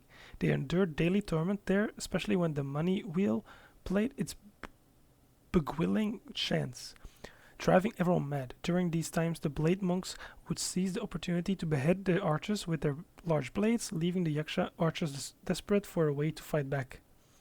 They sought guidance from various sources and frequently challenged the blade monks, only to be defeated repeatedly. One day, some blind monks came to oversee the pagoda realm. They had blinded themselves to pursue the path to ultimate bliss, yet their martial arts were incredibly refined. The Yaksha archers asked for their advice, and the monks replied, "Aim too carefully, and you will lose the initiative. Learn from me, gouge out your eyes, and you will shoot from the heart, never missing your mark." What the fuck? With the only other option available to them being annihilation, the archers adopted these drastic measures, gouging out their eyes. After this, the blade monks rarely targeted them. When asked why, a blade monk replied, "Who would want to go up against a madman? It's safer to just find another opponent." Fair point. And then Kang Jin Long. Fucking stupid ass dragon.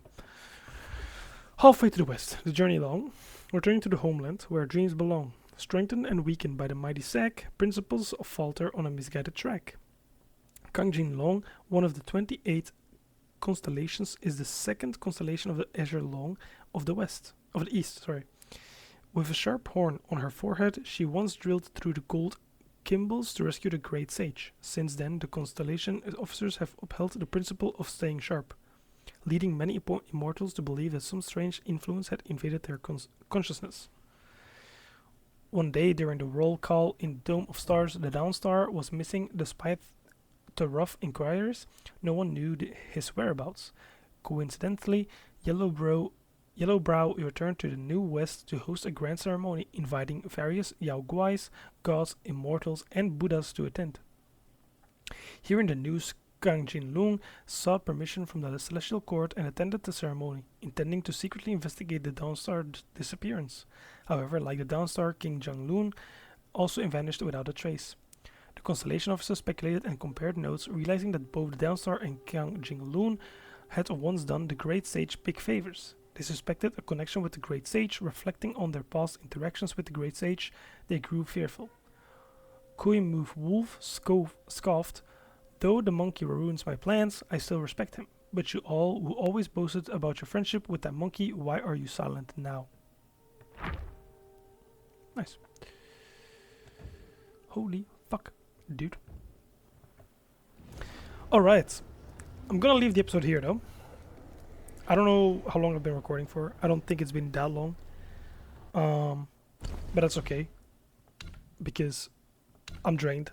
My energy is drained. I've been recording today for like a massive amounts, and honestly, this episode will come out with the other episode that you've probably seen before if you have, if you're watching this one, and if you haven't, well, you should have checked that one out. You still can, of course, go on my channel. There's a playlist with all the episodes that I've played so far. So, hope you guys enjoyed. Leave a like, subscribe, and turn on post notifications if you want to. And hope to see you guys in the next one. Peace.